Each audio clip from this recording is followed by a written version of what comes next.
আপনি মানে থুড়ি থুড়ি থুড়ি থুড়ি তুমি নিশ্চয়ই এলাকার বাসিন্দা। হয়েছে হয়েছে মানে খুব হয়েছে আর ভীষণ হয়েছে।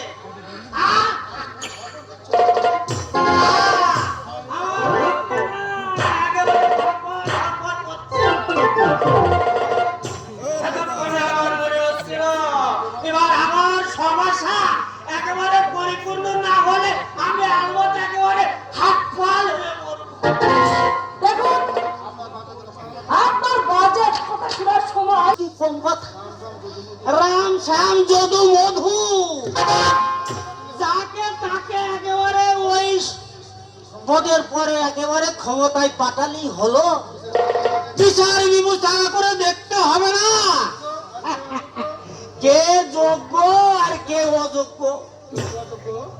যোগ্য অযোগ্য তবে আর বলছি কি, আমি এই গরম গাঙ্গুলি ওই সামনের নির্বাচনে না আমি জোড়া পান পুতিং নিয়ে দাঁড়াচ্ছি।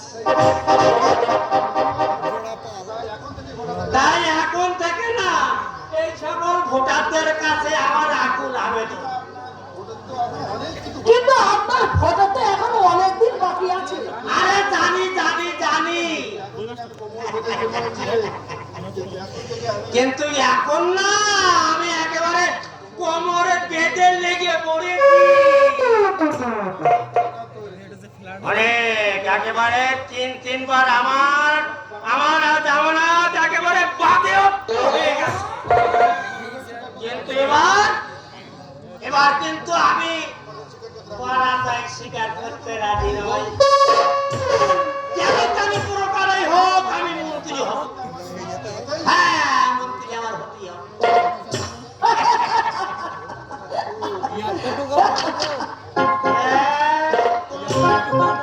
তুমি হাসছো?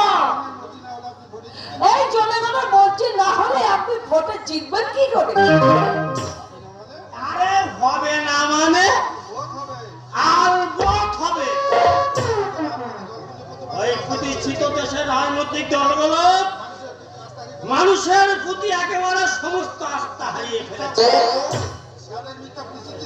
সবার মিথ্যা প্রতিশ্রুতিতে এই জনগণ কিন্তু আর ভুলছে না। তাই এবার নিত্যলীয় জোর বেঁধে ওরা ওকে সরকার গঠন করবে। তাই নাকি? হ্যাঁ, আমি গরম গাঙ্গুলি মন্ত্রী হয়ে আমার প্রথম একটা কাজ হবে এই সকল মিলন গ্রিন রুমে দেখা করো।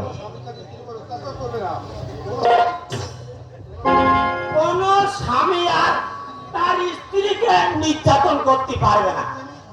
কোন প্রেমিক তার প্রেমিকের উপরে অত্যাচার করতে পারবে না।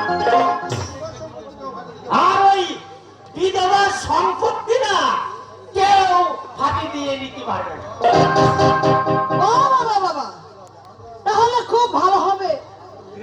আমরা মেয়েরা না খুব শান্তিতে থাকতে পারবো। কি তুমি আমার সাথে রহস্য করছো?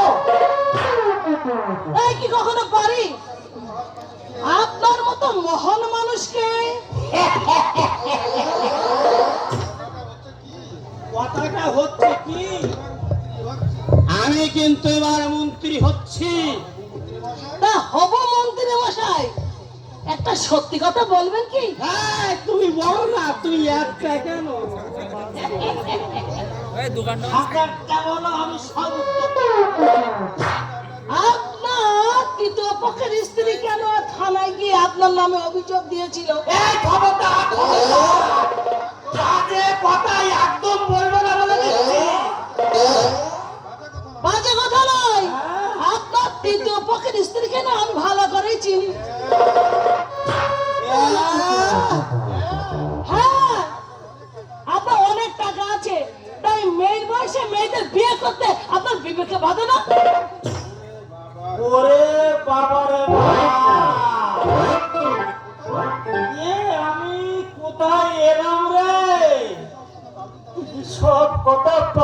জানতে পারলে আরে গরম গাঙ্গুলির ভোটের বাজার যে একেবারে ও বাবা গরম করতে পারবে না।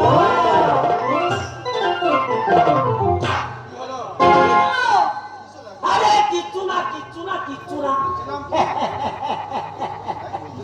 বলছিলাম কি আমি বিয়ে করিনি তুমি করে ওই মেয়েটা তো জোর করে আমার গলায় মালা তোমার দিয়েছে। বাবা খোঁজ করছে।